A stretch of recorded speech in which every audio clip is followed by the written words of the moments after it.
7 अप्रैल 2026 को यूएस और ईरान के बीच में एक सीज फायर की अनाउंसमेंट हुई। पूरी दुनिया को लगा कि चलो भैया अब ये फाइनली वॉर जाकर के खत्म हो गई। इसी के साथ स्ट्रेट ऑफ हॉर्मुज यहाँ पर ब्रीफली खोला गया एंड काफी सारे शिप्स का ट्रांजिशन भी वहां पर शुरू हो गया।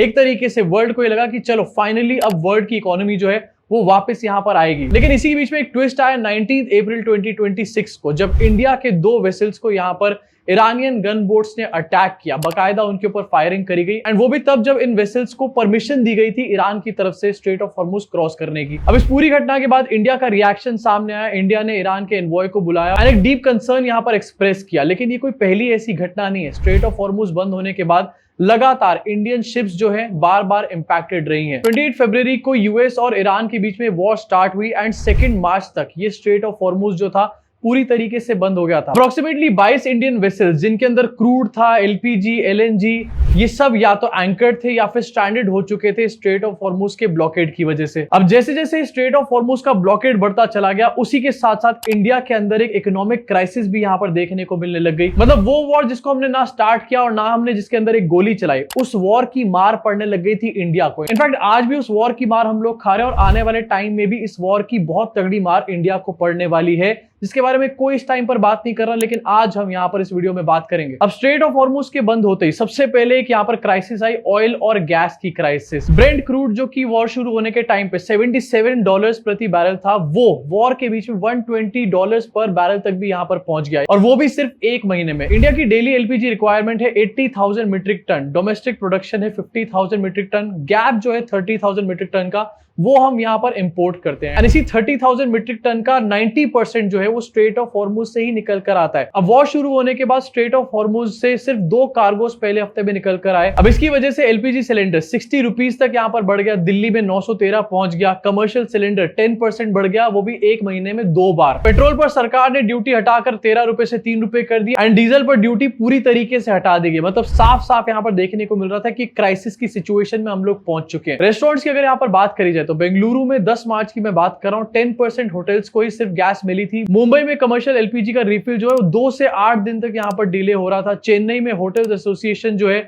उन्होंने मोदी जी को एक लेटर लिखना शुरू कर दिया था, क्योंकि कमर्शियल एलपीजी जो है उसको टेम्परेरी यहां पर सस्पेंड कर दिया गया था। अब इस पूरे ब्लॉकेड की वजह से इंडिया में जो रेस्टोरेंट इंडस्ट्री है, स्टार्टिंग में ही उसका लॉस पता है कितना था? 1200 से 1300 करोड़ रुपए पर डे का। और ये सिर्फ होटल्स और रेस्टोरेंट्स तक सीमित नहीं था, हॉस्पिटल, स्कूल्स, यहां तक कि क्रिमेटोरियम्स तक भी यहां पर शॉर्टेज पहुंच चुकी थी। अब यूजुअली गवर्नमेंट्स क्या करती है, प्रोएक्टिव यहां पर मेजर्स लेती है जिससे कि इस तरीके की कोई क्राइसिस इंडिया के अंदर आ ही ना सके। लेकिन हमारी मोदी गवर्नमेंट ऐसे में क्या कर रही थी, डिनायल मोड में बैठे हुए थे। गवर्नमेंट की तरफ से बार बार स्टेटमेंट आ रहे थे कि कोई शॉर्टेज नहीं है, सप्लाई फुली सिक्योर है, एक भी दिन यहां पर ड्राई आउट नहीं हो रहा। पेट्रोलियम मिनिस्टर कह रहे थे 50 लाख सिलेंडर रोज डिलीवर हो रहे हैं, कोई प्रॉब्लम नहीं है। लेकिन दूसरी तरफ सोशल मीडिया पे ग्राउंड रियलिटी नजर आ रही थी। लोग लाइनें लगा करके यहाँ पर खड़े हुए थे एंड अपना काम छोड़कर भी लोग यहाँ पर सिलेंडर खरीद रहे थे 5-5, 6-6 हजार रुपए में, वो भी ब्लैक में। अब जहां पर एक शॉर्टेज ऑलरेडी शुरू हो चुकी थी इंडिया के अंदर स्ट्रेट ऑफ हॉर्मुज के ब्लॉकेड की वजह से, इसके साथ गैस के और फ्यूल के दाम भी यहाँ पर ऊपर जाने शुरू हो गए। और इन गैस और फ्यूल के दामों का सबसे पहला इंपैक्ट यहाँ पर पड़ा इन्फ्लेशन के ऊपर। सीधी सीधी महंगाई देखने को मिलने लग गई।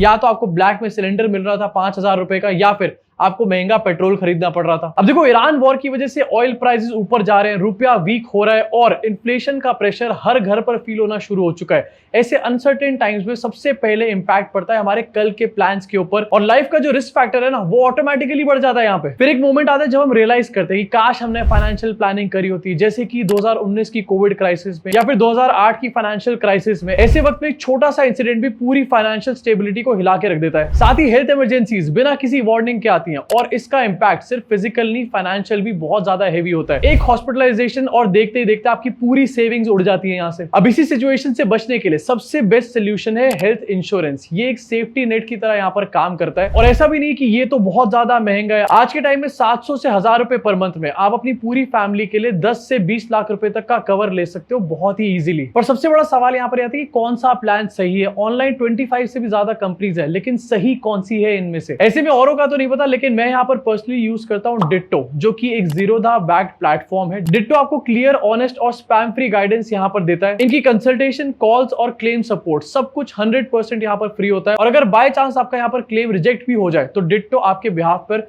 पूरा प्रोसेस यहाँ पर हैंडल करता है। इनके एडवाइजर्स IRDAI सर्टिफाइड होते हैं और सबसे अच्छी बात ये कि कोई स्पैम कॉल यहाँ पर नहीं करते ये लोग। अब अगर आप भी हेल्थ इंश्योरेंस पे क्लैरिटी चाहते हो तो डिस्क्रिप्शन में मैंने यहाँ पर लिंक दे रखा है, वहां से फ्री कंसल्टेशन बुक कर सकते हो और ट्रस्टेड इंश्योरर्स को कंपेयर करके अपनी फैमिली के लिए सही प्लान चूज कर सकते हो और साथ ही प्रीमियम्स पर भी सेव कर सकते हो। Coming back to the video, ये तो कुछ प्राइमरी इंपैक्ट थे स्ट्रेट ऑफ हॉर्मुज के बंद होने के इंडियन इकोनॉमी के ऊपर, लेकिन जो सेकेंडरी इंपैक्ट थे ये और ज्यादा डीप हैं और ज्यादा डराने वाले हैं। इनफैक्ट यही सेकेंडरी इंपैक्ट्स हमारे को बताते हैं कि जो स्ट्रेट ऑफ हॉर्मुज का ब्लॉकेड हुआ था, इसकी वजह से इंडियन इकोनॉमी हमेशा के लिए चेंज हो चुकी है। वॉर शुरू होने के कुछ ही दिनों बाद कतर की LNG सप्लाई के ऊपर एक टारगेट किया गया ईरान के द्वारा एंड इसकी वजह से कतर की LNG सप्लाई जो थी वो कट हो गई। इंडिया के 3 यूरिया प्लांट्स ने अपने आउटपुट को भी कट करना यहां पर शुरू कर दिया।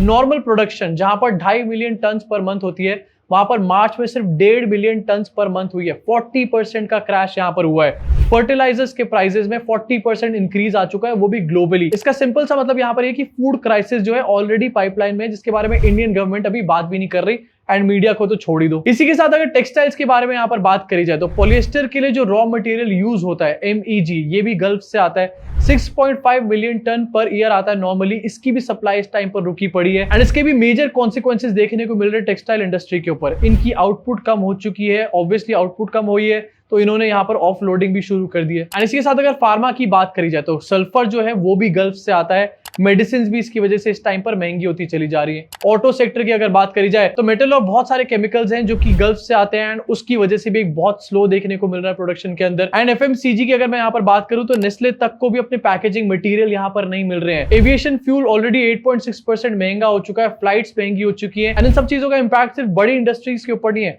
SMEs के ऊपर भी इनका इंपैक्ट है। Fertilizer, tyre, paint companies, chemical companies. In fact India में राइस एक्सपोर्ट का एक बहुत बड़ा काम है। शिपमेंट सिक्योर नहीं हो पा रहा है, इसकी वजह से राइस एक्सपोर्ट्स भी यहाँ पर कॉन्ट्रैक्ट हो चुके हैं। मतलब एक सॉर्ट ऑफ डोमिनो इफेक्ट यहाँ पर देखने को मिल रहा है। स्ट्रेट ऑफ हॉर्मुज का ब्लॉकेड, उसकी वजह से एनर्जी प्राइसेस में बढ़ोतरी और एनर्जी क्राइसिस का इंपैक्ट पूरे के पूरे इंडियन इंडस्ट्री पे देखने को मिल रहा है, जो कि सेकेंडरी इंपैक्ट है स्ट्रेट ऑफ हॉर्मुज के ब्लॉकेड होने का। इसी के साथ एक बहुत बड़ा इंपैक्ट जिसके बारे में कोई बात नहीं कर रहा, वो पड़ रहा है वर्कर्स के ऊपर। वो वर्कर्स जो कि गल्फ से वापस आए। वॉर शुरू होने से पहले 8.5 मिलियन इंडियंस ऐसे थे जो कि गल्फ में अपना काम कर रहे थे एंड $40 बिलियन रेमिटेंसेस के तौर पे इंडिया में भेजने का काम कर रहे थे। लेकिन वॉर के बाद आज की सिचुएशन ये है कि एक ही महीने में 3,75,000 से भी ज्यादा वर्कर्स को वापस अपने घर आना पड़ा। क्यों? क्योंकि गल्फ की इकोनॉमी जो है वो भी यहाँ पर स्ट्रगल कर रही है। कंस्ट्रक्शन रुकी पड़ी है, हेल्थ केयर यहाँ पर ठप पड़ा है, सब कुछ ऑलरेडी स्लो है। तो जो लोग वहां पर काम कर रहे थे उनको भी वहां से काम से निकाला जा रहा है, घर वापस भेजा जा रहा है। इनफैक्ट 3 लाख फ्रेश इंडियंस की रिक्रूटमेंट यहाँ पर होने वाली थी, लेकिन अब वो भी ठंडे बक्से में यहाँ पर जा चुकी है। दिल्ली और मुंबई में वीजा सेंटर्स के बाहर लाइन लगी हुई है एंड कोई इनके बारे में यहाँ पर बात नहीं कर रहा। अब सबसे बड़ा सवाल यहाँ पर ये जो मीडिया नहीं पूछ रहा कि क्या ये वर्कर्स वापस जा पाएंगे। कतर का जो LNG इंफ्रास्ट्रक्चर है जो हिट हुआ था इस वॉर के अंदर, वो 3 से 5 साल में अपने फुल स्ट्रेंथ पर वापस आएगा एंड उसके बाद वहां पर पूरी तरीके से चीजें रिज्यूम होंगी। इसका मतलब क्या है कि वहां पर वर्कर्स की अभी कमी देखने को मिलने वाली है एंड जो वर्कर्स वहां से वापस आए थे वो बहुत जल्दी यहां पर वापस नहीं जाने वाले इस जगहों पे। इसी के साथ वॉर की वजह से गल्फ इकोनॉमीज भी यहां पर कॉन्ट्रैक्ट कर रही हैं, पहले से कम जॉब्स होंगी। 2020 में कोविड क्राइसिस के बाद जो लोग वापस गए उनको ही वापस जाके सेटल होने में 2 साल यहां पर लग गए एंड उसके ठीक 3-4 साल के अंदर उनको वापस अपने घर यहां पर आना पड़ रहा है। एंड इस बार ये क्वेश्चन है कि हम लोग वापस जा भी पाएंगे या नहीं जा पाएंगे। अब कोविड खत्म होने के बाद 2 साल में लोग वापस वहां पर पहुंच गए, लेकिन कोविड की सबसे बड़ी बात है कि वहां पर कोई स्ट्रक्चरल डैमेज नहीं हुआ था। इस टाइम पर सिचुएशन ये है कि वॉर की वजह से गल्फ कंट्रीज में काफी जगहों पर स्ट्रक्चरल डैमेजेस हो चुके हैं एंड ऐसे में रिकवरी और ज्यादा लंबी हो सकती है एंड इसलिए मैं ये बात बोल रहा हूं कि ये लोग वापस जल्दी से नहीं जा पाएंगे। इनफैक्ट हो सकता है यहाँ पर सालों का इंतजार भी देखने को मिले। वहीं दूसरी तरफ डोमेस्टिक वर्कर्स जिनको अपने घर वापस यहाँ पर भेजा जा रहा है, जैसे कि मैंने आपको बताया कि टेक्सटाइल इंडस्ट्रीज एंड बहुत बड़ी बड़ी इंडस्ट्रीज यहाँ पर अपने प्रोडक्शन को कम कर रहे हैं या फिर ठप हो चुकी है। ऐसे में गुजरात की बहुत सारी फैक्ट्रीज बंद है, गैस और रॉ मटेरियल उनको नहीं मिल रहा। दिल्ली मुंबई में कंस्ट्रक्शन साइट जो है पूरी तरीके से खाली पड़ी है। आनंद विहार स्टेशन की अगर बात करी जाए तो वही सीन जो 2020 में हुआ था वो वापस देखने को यहाँ पर मिल रहा है। द गार्जियन की एक रिपोर्ट में एक वर्कर ने बताया कि अगर कुछ और दिन यहाँ पर रुके तो बच्चे भूख से मर जाएंगे। कुछ लोग ये कह रहे हैं कि LPG 15 दिन से खत्म हो चुकी है, लकड़ी पर खाना बना रहे हैं, सेविंग्स खत्म हो चुकी है, इस वजह से वापस गांव जाना पड़ रहा है। ये सब वही सिचुएशंस है जो 2020 के कोविड एक्सोडस में हम लोग ऑलरेडी यहाँ पर देख चुके हैं। बस सिंपल सी बात है, उस टाइम पर एक लॉकडाउन था, यहाँ पर हमारे सामने एक वॉर खड़ी हुई है। अब वॉर के और स्ट्रेट ऑफ हॉर्मुज बंद होने के प्राइमरी और सेकेंडरी इंपैक्ट्स कितने भयंकर है ये तो मैंने आपको दिखा दिया, लेकिन इसके बीच में हमारे लिए और बुरी खबरें आती हुई नजर आ रही हैं। रुपी का डाउनफॉल बार बार हमने यहाँ पर देखा। जब ये वॉर स्टार्ट हुई थी डॉलर की वैल्यू 88 रुपीस के आसपास थी, लेकिन वॉर के बीच में यही डॉलर की वैल्यू जो है 95 रुपीस तक यहाँ पर पहुंच गई। अब इसका सिंपल कनेक्शन यहाँ पर क्रूड ऑयल से भी है। ज्यादा डॉलर हमारे को खर्च करना पड़ रहा है यहाँ पर क्रूड ऑयल खरीदने के लिए। इसी के साथ रिसेंटली IMF की रिपोर्ट भी सामने आई। इंडिया जो कि 4th लार्जेस्ट इकोनॉमी बन चुका था, वो 6th लार्जेस्ट इकोनॉमी स्लिप होकर 2 पायदान नीचे आ चुका है। एंड जापान और यूके ने इंडिया को ओवरटेक कर लिया। अब ऐसा नहीं कि ऑल ऑफ अ सडन हमारी जीडीपी श्रिंक हो चुकी है। हमारी जीडीपी अगर रुपए के फॉर्म में देखा जाए तो बढ़ ही रही है, लेकिन जब उसका डॉलर में कन्वर्जन किया जा रहा है तो हमारी जीडीपी कम हो रही है। क्यों? सिर्फ गिरते रुपए की वजह से। जीडीपी डॉलर में 4.1 ट्रिलियन थी जब ये वॉर स्टार्ट हुई, एंड एक महीने के अंदर अंदर ही 3.9 ट्रिलियन डॉलर्स पर हम लोग आ गए। यानी कि 200 बिलियन यूएस डॉलर का घाटा सिर्फ किस वजह से? एक्सचेंज रेट कम होने की वजह से, रुपए की वैल्यू गिरने के लिए, जिसपे अगेन सरकार एक डिनाइल मोड में बैठी हुई है। इनफैक्ट एक्सपर्ट्स का तो यहाँ पर ये भी कहना है कि ये जो डॉलर 95 तक बीच में पहुंच गया था, अभी वापस 93, 92 पे आया है, ये 110 तक भी पहुंच सकता है। सोचो अगर 92, 93 पर ये हाल है कि हम लोग 6 नंबर पे आ गए 4th से, तो अगर 110 रुपए का हो गया डॉलर, तो हम और कितना नीचे खिसक जाएंगे। इनफैक्ट एक्सचेंज रेट में रुपए की वैल्यू कितनी ज्यादा बुरी यहां पर हो जाएगी, इसका आप अंदाजा भी यहां पर नहीं लगा सकते। अब इन सब चीजों से आपको समझ में आ रहा होगा कि ये जो वॉर शुरू हुई थी, जिसको दिखाया गया था हमें कोई फर्क नहीं पड़ रहा, सब चंगा सी, इसकी वजह से एक लॉन्ग टर्म डैमेज होने वाला है इंडिया की इकोनॉमी के ऊपर। एंड उस चीज की झलक हमारे को दिखनी ऑलरेडी शुरू हो चुकी है। लेकिन एक और चीज है जिसके बारे में कोई नहीं बात कर रहा है यहाँ पे। आज के लिए सिचुएशन दिखाई जा रही है कि वॉर खत्म हो गया, स्ट्रेट ऑफ हॉर्मुज खुल गया, सब कुछ 2 दिन के अंदर ठीक हो जाएगा। लेकिन इंडिया की जीडीपी ग्रोथ कट हुई है इस टाइम पर 7.4% से 6% पे, ये मूडीज की रिपोर्ट है। इसी साथ इन्फ्लेशन इस टाइम पर फुल ऑन राइज पर है। देश के अंदर इलेक्शन चल रहे हैं एंड वोटिंग होने वाली है वेस्ट बंगाल और तमिलनाडु में।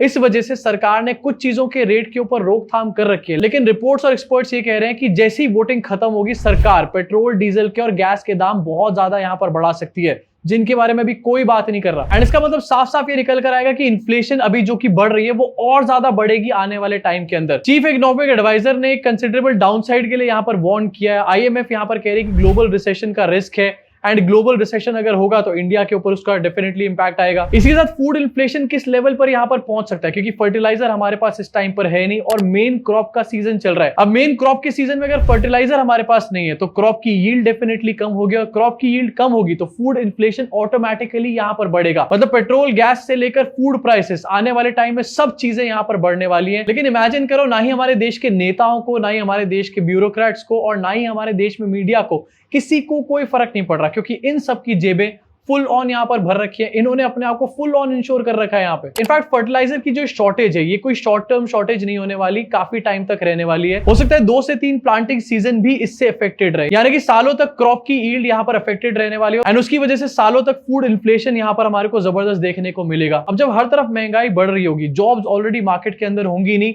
तो उसका सबसे बड़ा इंपैक्ट पड़ेगा FDI के ऊपर, यानी कि जो पैसा बाहर से इंडिया में लगाया जाता है। ऑलरेडी हमने देखा है पिछले कुछ दिनों में बाहर के इन्वेस्टर्स अपना पैसा वापस मार्केट से निकाल रहे हैं, लेकिन आने वाले टाइम में ये चीज और ज्यादा एम्पलीफाई यहां पर हो सकती है। FDI में डेफिनेटली हेजिटेशन हो सकती है। खुद ही सोचो, कौन इन्वेस्ट करना चाहेगा एक ऐसी जगह पर जहां पर एनर्जी सोर्सेज जो है ऑलरेडी नहीं है। एनर्जी सोर्सेज के लिए वो इंपोर्ट्स के ऊपर डिपेंडेंट है, एंड उसके बाद इंपोर्ट्स भी रुके पड़े हैं, वो भी अनसर्टेन हो रखे हैं पूरी तरीके से।